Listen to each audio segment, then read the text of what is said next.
31st August 1997. A dark or rainy night in Paris. एक black Mercedes high speed पे एक tunnel के अंदर घुसती है और फिर एक जबरदस्त क्रैश।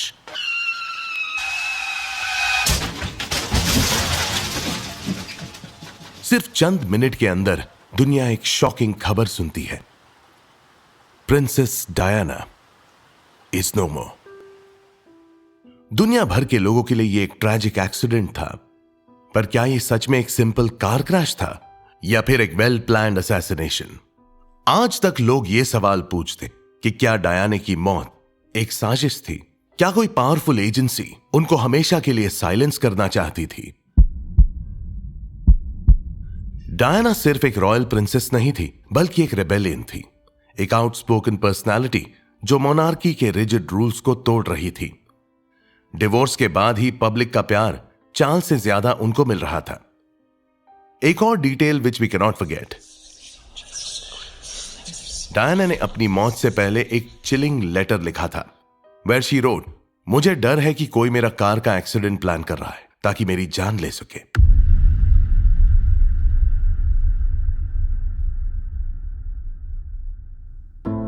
हेलो लिसनर्स, मैं हूं आपका होस्ट रेयांश और आप सुन रहे हैं the Indian conspiracy podcast. We tell you things that you are not supposed to know about. और आज हम बात करेंगे about the mysterious death of princess Diana.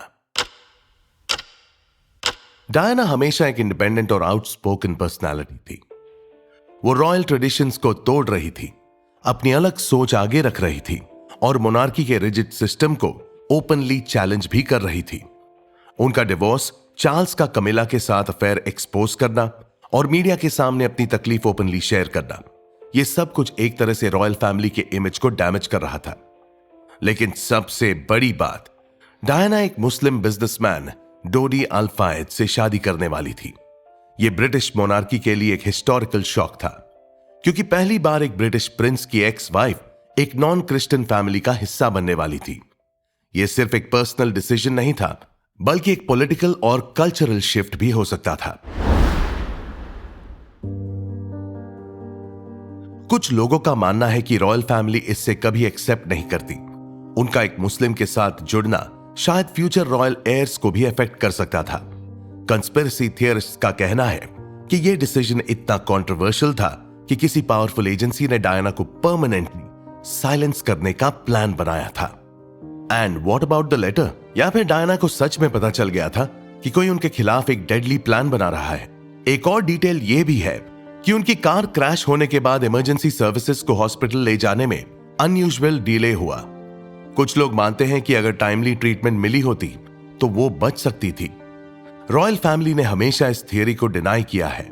उनका कहना है कि डायना की मौत एक ट्रैजिक एक्सीडेंट थी, कोई साजिश नहीं। लेकिन दुनिया भर में कई लोग आज भी मानते हैं कि यह एक वेल प्लान्ड ऑपरेशन था।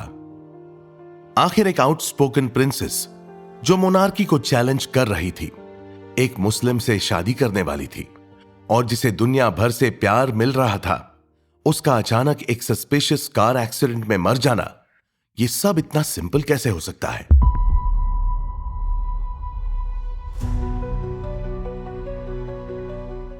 MI6 यानी ब्रिटिश सीक्रेट इंटेलिजेंस सर्विस एक ऐसी एजेंसी है जो नेशनल सिक्योरिटी और पॉलिटिकल स्टेबिलिटी को प्रोटेक्ट करने के लिए हर लेवल तक जा सकती है। कॉन्स्पिरेसी थियरिस्ट का मानना है कि डायना का एग्जिस्ट करना ही एक थ्रेट बन चुका था और उनकी ग्रोइंग इन्फ्लुएंस और अनकन्वेंशनल चॉइसेस से ब्रिटिश एस्टैब्लिशमेंट डर चुका था।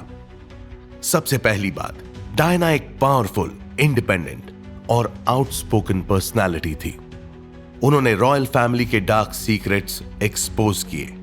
यह मोनार्की के इन्फ्लुएंस पर डायरेक्ट इंपैक्ट डाल रहा था। और फिर आती है डायना की कंट्रोवर्शियल लव लाइफ। जब उनका डिवोर्स हो गया तो वो डोडी अल फायद से जुड़ाव बनाने लगी। डोडी के फादर मोहम्मद अल फायद एक इजिप्शियन बिलियनर थे और उनका ब्रिटिश गवर्नमेंट से टेंस रिलेशनशिप था। थियरीज ये कहती हैं कि अगर डायना और डोडी की शादी हो जाती तो डायना के फ्यूचर चिल्ड्रन भी एक मुस्लिम लीनिएज का हिस्सा होते। क्या ब्रिटिश मोनार्की और इंटेलिजेंस एजेंसीज ये एक्सेप्ट करने को तैयार थे।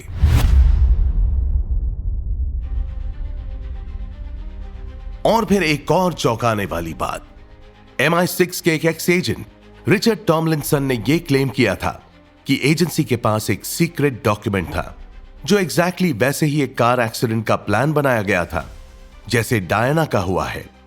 इस प्लान में एक हाई स्पीड टनल क्रैश का मेंशन था जिसमें एक वीआईपी टारगेट को एलिमिनेट किया गया था। जब क्रैश का एनालिसिस किया गया तो कुछ और सरप्राइजिंग डिटेल्स सामने आए।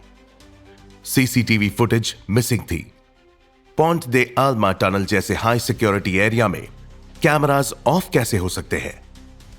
कार के ड्राइवर हेनरी पॉल को इंटॉक्सिकेटेड बताया गया था, मगर कई लोग मानते हैं कि उनकी ब्लड रिपोर्ट्स टैंपर की गई थी। क्रैश के तुरंत बाद इमरजेंसी सर्विस को अनयूजुअल डिले हुआ। क्या यह इंश्योर करने के लिए था कि डायना को टाइम पर ट्रीटमेंट ना मिले? MI6 ने ऑफिशियली ये सब रूमर्स डिनाई किए हैं, लेकिन कुछ लोग ये कहते हैं कि डायना के सडन और ऑस्पिशियस डेथ का लिंक MI6 से डायरेक्टली जुड़ा हो सकता है। एक आउटस्पोकन प्रिंसेस, एक पावरफुल इंटेलिजेंस एजेंसी और एक मिस्टीरियस कार क्रैश। आखिर सच क्या है? क्या हम कभी जान पाएंगे कि डायना की मौत सिर्फ एक दुर्घटना थी या एक वेल प्लान्ड असैसिनेशन?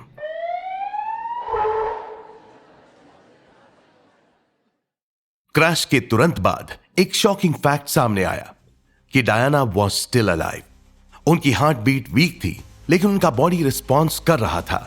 बस जितनी जल्दी उन्हें हॉस्पिटल पहुंचना चाहिए था, उतना वक्त इमरजेंसी सर्विसेज ने ले लिया।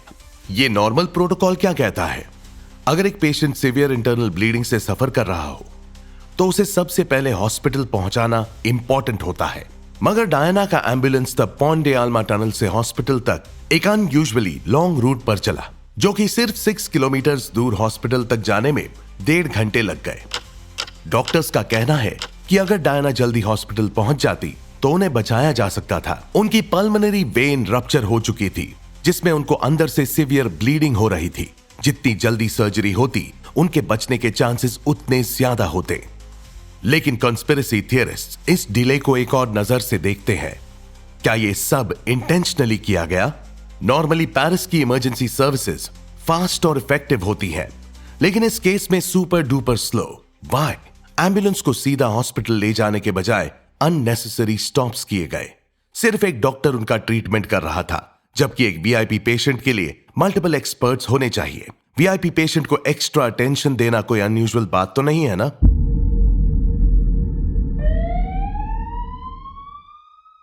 एक और शॉकिंग क्लेम यह भी है कि हॉस्पिटल में डायना को डेलिबरेटली रिवाइव नहीं किया गया। French doctor John mark Martino पर सस्पिशंस रेज किए गए हैं कि उन्होंने प्रॉपर इमरजेंसी मेजर्स नहीं लिए। क्या उन्हें इंस्ट्रक्शंस मिली थी कि डायना को बचाना नहीं है? और सबसे बड़ी बात, फ्रेंच और ब्रिटिश अथॉरिटीज ने किसी भी डीपर इन्वेस्टिगेशन को होने नहीं दिया। जब इंडिपेंडेंट मेडिकल एक्सपर्ट्स ने क्वेश्चन किया कि डायना को इतना टाइम क्यों लगा हॉस्पिटल पहुंचने में, तो कोई क्लियर जवाब नहीं मिला। एक एम्बुलेंस जो अनयूजुअली स्लो थी और एक हॉस्पिटल जहां सर्वाइवल की हर पॉसिबिलिटी थी, मगर फिर भी they were not able to save Diana. या फिर एक केयरफुली प्लान्ड असैसिनेशन का एक और पार्ट, एक हाई प्रोफाइल एक्सीडेंट, अनजाने हालात और अनआंसर्ड क्वेश्चंस। प्रिंसेस डायना की मौत सिर्फ एक ट्रेजेडी नहीं, एक डीपली लेयर्ड मिस्ट्री है।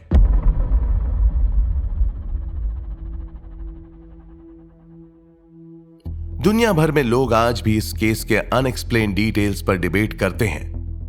क्या यह सिंपली एक एक्सीडेंट ही था जो हम मिलके ओवरथिंक कर रहे हैं? रॉयल फैमिली का इन्वॉल्वमेंट, MI6 का रोल, या फिर डेलिब्रेट मेडिकल नेग्लिजेंस? हर थियरी के पीछे कुछ ना कुछ स्ट्रॉन्ग पॉइंट्स हैं। लेकिन सच यह है कि ऑफिशियल इन्वेस्टिगेशंस ने कॉन्स्पिरेसी थियरिस्ट्स को कभी भी एक्सेप्ट नहीं किया है। फ्रेंच और ब्रिटिश अथॉरिटीज ने बार बार यह कहकर केस क्लोज कर दिया कि डायना की मौत सिर्फ एक अनफॉर्चुनेट एक्सीडेंट थी। लेकिन जो लोग इस केस को क्लोजली स्टडी कर चुके हैं, उनके लिए यह इतना सिंपल नहीं था। सबसे बड़ा सवाल यह है, अगर यह सिर्फ एक एक्सीडेंट था तो हर क्रूशियल डिटेल इतनी सस्पिशियस क्यों लगती है? हाई स्पीड पापराजी चेस की असली वजह क्या थी? ड्राइवर हेनरी पॉल के ब्लड रिपोर्ट से कोई छेड़छाड़ हुआ था क्या? इमरजेंसी रिस्पॉन्स इतनी स्लो क्यों थी? रॉयल फैमिली ने इन्वेस्टिगेशन को एग्रेसिवली डिसमिस क्यों किया? डायना एक ऐसी पर्सनालिटी थी जो ब्रिटिश मोनार्की के ट्रेडिशनल इमेज के लिए एक थ्रेट बन चुकी थी। उनके बोल्ड स्टेटमेंट्स, ह्यूमैनिटेरियन वर्क और पॉलिटिकल एफिलिएशंस ने उन्हें एक ऐसी पोजीशन पर खड़ा कर दिया था जहां उनके जिंदा रहने से कई लोगों को प्रॉब्लम हो सकती थी।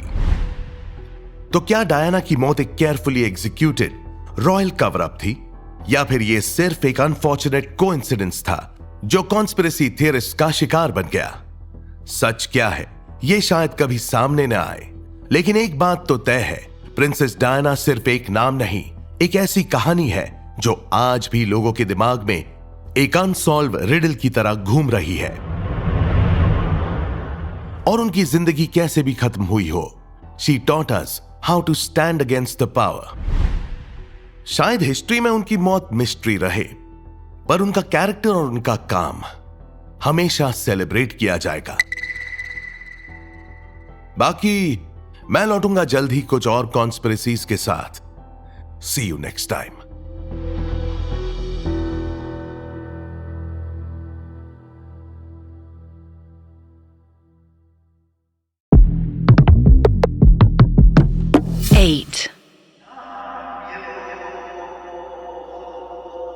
आपने अपनी जिंदगी में कई कहानियां सुनी होगी, पर हर कहानी सिर्फ एक कहानी नहीं होती। कभी कभी वो एक ऐसा भेद होती है जो हमें आगे आने वाले वक्त का एक संकेत देती है। आज हम बात करने वाले हैं एक ऐसे शहर की जिसका जिक्र सिर्फ इतिहास और धार्मिक स्क्रिप्चर्स में ही नहीं, बल्कि सीक्रेट सोसाइटीज और कॉन्स्पिरेसी थियरिस्ट्स के बीच भी होता है। यह शहर है संभल। हिंदू धर्म के अनुसार भगवान विष्णु का अंतिम स्वरूप, उनका कल्कि अवतार इसी जगह जन्म लेगा। यहां से एक नए युग की शुरुआत होगी जिसमें अधर्म का विनाश होगा। पर सवाल यह है, क्या यह सिर्फ एक धार्मिक विश्वास है या एक छुपा हुआ राज? बुद्धिस्ट टेक्स्ट की माने तो संभल सिर्फ एक आम जगह नहीं, बल्कि एक डिवाइन एनर्जी सेंटर है जो किसी एंशिएंट सीक्रेट का हिस्सा हो सकता है। क्या यह एक एस्ट्रोनॉमिकली अलाइंड जगह है जिसमें पुरानी सिविलाइजेशंस के क्लूज छुपे हैं, या फिर यह एक ऐसा हॉटस्पॉट है जिसमें एक सीक्रेट सोसाइटी कल के अवतार के आने का इंतजार कर रही है?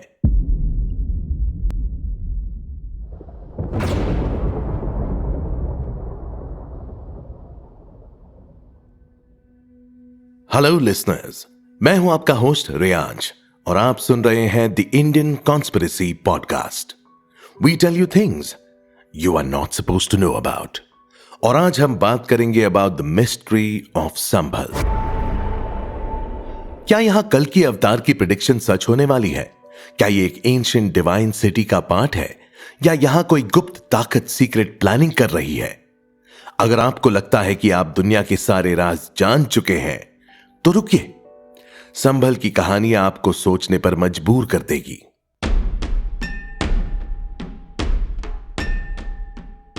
यह दुनिया जैसे जैसे आगे बढ़ रही है, एक बड़ी तबाही और नई शुरुआत की भविष्यवाणी भी सामने वैसे आ रही है। हिंदू धार्मिक ग्रंथों के अनुसार भगवान विष्णु अपने 10वें अवतार कल्कि का रूप लेकर इस पृथ्वी पर आएंगे और उनका जन्म संभल नामक जगह पर होगा। यह सिर्फ एक विश्वास नहीं, बल्कि एक ऐसी बात है जो वेदों, पुराणों और विष्णु सहस्रनामा जैसे धार्मिक टेक्स्ट में भी मेंशन्ड है। लेकिन यह भी कहा जाता है कि कल्कि अवतार सिर्फ एक दिव्य आगमन नहीं होगा, बल्कि एक आखिरी युद्ध का आगाज होगा। यह एक ऐसा समय होगा जब अधर्म अपनी सीमा तक पहुंच चुका होगा, असुर शक्तियां पृथ्वी पर राज कर रही होंगी और इंसानियत अपने अंतिम मोड़ पर होगी। अब सवाल यह उठता है, क्या संभल सिर्फ एक सिंबॉलिक जगह है या सच में एक डिवाइन बैटलफील्ड जिसमें एक आखिरी युद्ध होने वाला है? कुछ लोग मानते हैं कि संभल सिर्फ एक स्पिरिचुअल जगह नहीं, बल्कि एक ऐसे रहस्य से भरा लैंड है जिसमें एक हिडन डिवाइन एनर्जी है। क्या ये एक ऐसी एस्ट्रल एनर्जी वॉर्टेक्स है जो महामारी, युद्ध और विनाश के टाइम पर एक्टिवेट होती है?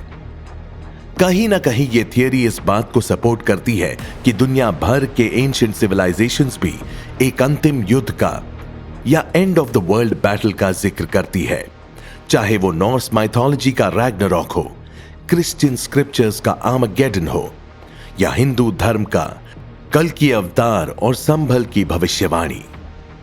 कुछ रिसर्चर्स का मानना है कि संभल सिर्फ एक सिंबॉलिक लोकेशन नहीं, बल्कि एक एग्जैक्ट जगह है जिसमें कुछ लोगों को डिवाइन इंटरवेंशन का इंतजार है।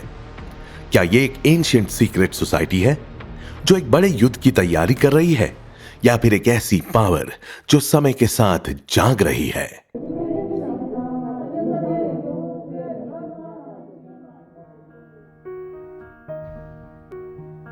एक और इंटरेस्टिंग कॉन्स्पिरेसी यह है कि कल की अवतार का आना एक पुरानी भविष्यवाणी नहीं, बल्कि एक सीक्रेट ग्रुप का एक प्लान्ड इवेंट हो सकता है। कुछ लोग मानते हैं कि दुनिया के कुछ पावरफुल लोग इस जगह को क्लोजली ऑब्जर्व कर रहे हैं, और जब टाइम सही होगा एक ऐसी शक्ति सामने आएगी जो नए युग की शुरुआत करेगी। क्या यह एक साइंटिफिक और स्पिरिचुअल बैटल होगा? क्या यहां किसी एडवांस रेस का इंटरवेंशन होगा, या फिर यह सिर्फ एक विश्वास है जो सिर्फ धार्मिक और मान्यताओं तक सीमित है? संभल का राज अब तक सुलझा नहीं है, लेकिन एक बात तो तय है, चाहे ये एक मान्यता हो या एक सच्चाई, ये थियरी लोगों को एक बड़े डिवाइन इंटरवेंशन और एक नए युग की उम्मीद देती है। लेकिन सवाल यह है कि क्या यह एक नए युग की शुरुआत होगी, या एक ऐसी लड़ाई जिसमें दुनिया एक नए मोड़ पर पहुंच जाएगी? संभल का राज सिर्फ हिंदू धार्मिक ग्रंथों तक सीमित नहीं है। एक और बड़ी चौंकाने वाली थियरी यह कहती है कि संभल का संबंध एक और एंशिएंट मिथिकल सिविलाइजेशन से है, शंभाला। शंभाला, जिसे तिब्बतन और बुद्धिस्ट टेक्स्ट में एक डिवाइन सिटी कहा गया है, एक ऐसी जगह है जो सिर्फ पवित्र और ज्ञान से भरपूर लोगों को दिखाई देती है। ऐसा माना जाता है कि यह एक हिडन रेल्म है जो हिमालयस के अंदर या किसी ऑल्टरनेट डायमेंशन में छुपा है। कहीं ना कहीं यह थियरी इस बात को सपोर्ट करती है कि कल की अवतार का संबंध सिर्फ धार्मिक भविष्यवाणी से नहीं, बल्कि एक लॉस्ट सिविलाइजेशन से भी हो सकता है। तो अगर शंभाला एक रियल जगह है, तो क्या संभल भी उसका एक डोरवे हो सकता है? मे बी संभल और शंभाला एक ही जगह के अलग अलग नाम हो। शायद पुराने समय में यह जगह किसी बड़े एडवांस सिविलाइजेशन का हिस्सा थी, जिसका ज्ञान और टेक्नोलॉजी इतना आगे था कि लोगों ने उन्हें देवता समझ लिया। यह भी कहा जाता है कि शंभाला के लोगों ने अपनी सिटी को दुनिया की नजरों से छुपा दिया और सिर्फ एक डिवाइन समय पर ही वो वापस आएंगे। क्या कल की अवतार का आना सिर्फ एक धार्मिक घटना नहीं, बल्कि एक लॉस्ट सिविलाइजेशन की वापसी का एक सिग्नल है? कुछ हिस्टोरियंस और स्पिरिचुअल थिंकर्स ये भी मानते हैं कि हिंदू और बुद्धिस्ट टेक्स्ट एक ही जगह की कहानी अलग अलग तरीके से बता रहे हैं। बुद्ध धर्म के अनुसार शंभाला एक सीक्रेट किंगडम है जिसमें एक आखिरी युद्ध होगा, जहां बुराई और अंधकार की समाप्ति होगी। यह थियरी हिंदू धर्म की कल की अवतार और संभल वाली कहानी से मिलती है। एक और थियरी यह भी कहती है कि शंभाला सिर्फ एक लॉस्ट सिविलाइजेशन नहीं, बल्कि एक ऐसी एडवांस सोसाइटी थी जो किसी वजह से दुनिया के सामने नहीं आई। क्या ये लोग हिमालयास के अंदर छुपे हुए हैं? क्या ये एक पैरेलल डायमेंशन है जिसमें सिर्फ कुछ लोग जा सकते हैं? या फिर क्या ये एक ऐसी जगह है जहां दुनिया भर का ज्ञान और एंशिएंट सीक्रेट्स छुपे हैं? कुछ ओकल्ट रिसर्चर्स का कहना है कि भारत के पुराने सिद्ध योगी और तिब्बतन मॉन्क्स शंभाला का ज्ञान रखते हैं, लेकिन इसे दुनिया से छुपाकर रखा गया है। यह भी कहा जाता है कि मॉडर्न सीक्रेट सोसाइटीज जैसे फ्री मेसन्स या इल्यूमिनाटी इस जगह को ढूंढने की कोशिश कर चुके हैं, लेकिन अब तक उन्हें सफलता नहीं मिली। अगर यह सच है तो इसका मतलब यह हो सकता है कि संभल सिर्फ एक ज्योग्राफिकल लोकेशन नहीं, बल्कि एक डोरवे है, एक ऐसी जगह जिसे सिर्फ छूने गए लोग ही पार कर सकते हैं। लेकिन यह डोरवे कहां जाता है? एक ऑल्टरनेट डायमेंशन, एक अंडरग्राउंड सिविलाइजेशन? जब तक इस बात का प्रूफ नहीं मिलता तब तक ये एक थियरी और एक अनसॉल्व मिस्ट्री ही रहेगी। लेकिन एक बात तो तय है, संभल और शंभाला का राज आज भी दुनिया के सबसे बड़े अनआंसर्ड क्वेश्चंस में से एक है। संभल सिर्फ एक हिस्टोरिकल या स्पिरिचुअल जगह नहीं, बल्कि एक ऐसी लोकेशन हो सकती है जो पुराने समय से एक कॉस्मिक अलाइनमेंट का हिस्सा है। कुछ थियरिस्ट्स का मानना है कि यह जगह एक एंशिएंट एनर्जी ग्रिड का एक सिग्निफिकेंट पॉइंट हो सकती है, जहां प्राकृतिक और सेलेस्टियल एनर्जीज कन्वर्ज होती है। अगर हम दुनिया भर के पुराने सिविलाइजेशंस को देखें तो हमें यह समझ आता है कि बहुत सारी सीक्रेट लोकेशंस जैसे इजिप्ट के पिरामिड्स, माचू पिच्चू और अंकोर वाट एक स्पेसिफिक एस्ट्रोनॉमिकल अलाइनमेंट के मुताबिक बनाए गए थे। ये सिर्फ आर्किटेक्चरल ब्रिलियंस नहीं थी, बल्कि एक ज्योमेट्रिक और कॉस्मिक प्लानिंग का हिस्सा भी थी। क्या संभल भी एक ऐसी ही एडवांस सिविलाइजेशन की नॉलेज का रिजल्ट हो सकता है? एक थियरी यह कहती है कि पूरी दुनिया एक इनविजिबल एनर्जी ग्रिड से कनेक्टेड है, जिसे ले लाइंस कहा जाता है। ये अनसीन लाइंस है जो अर्थ के मैग्नेटिक फील्ड और सेलेस्टियल बॉडीज के मूवमेंट्स के साथ अलाइन होती है। अगर हम हिंदू धार्मिक टेक्स्ट को देखें तो प्राचीन भारत के कई मंदिर और धार्मिक स्थल एक स्पेसिफिक पैटर्न और ग्रिड के अकॉर्डिंग अलाइंड है। संभल का मेंशन भी एक डिवाइन प्रोफेसी से होता है, जो इस बात को सपोर्ट करता है कि यह जगह सिर्फ एक रैंडम लोकेशन नहीं, बल्कि एक प्रिसाइज एनर्जी सेंटर हो सकती है। कुछ रिसर्चर्स का मानना है कि संभल का कनेक्शन एक ऐसे एंशिएंट नॉलेज से हो सकता है जो लॉस्ट हो चुका है। एक ऐसी नॉलेज जो प्राकृतिक एनर्जी सोर्सेस और कॉस्मिक अलाइनमेंट्स को कंट्रोल करने के लिए इस्तेमाल होती है। भगवद गीता और पुराने वैदिक टेक्स्ट्स ये कहते हैं कि दुनिया में कुछ तीर्थ स्थल ऐसे होते हैं जहां स्पिरिचुअल एनर्जी सबसे ज्यादा कॉन्सेंट्रेटेड होती है। संभल भी एक ऐसी ही जगह हो सकता है जहां एंशिएंट सेजेस और ऋषियों ने एक डिवाइन कनेक्शन एस्टैब्लिश किया हो।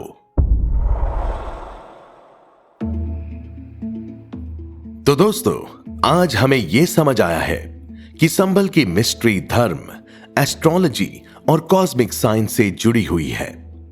What a combo! क्या यह कल की अवतार का आगमन स्थल होगा? क्या यह एक लॉस्ट सिविलाइजेशन का एंशिएंट गेटवे है, या फिर यह एक इनविजिबल एनर्जी ग्रिड का एक क्रूशियल पॉइंट है जिसमें एक डिवाइन सीक्रेट छुपा है? इतिहास और माइथोलॉजी के बीच का यह जो ब्लर्ड लाइन है, वहीं से कॉन्स्पिरेसीज जन्म लेती हैं। क्या यह सिर्फ धार्मिक विश्वास है या सच में एक हायर इंटेलिजेंस का प्रूफ?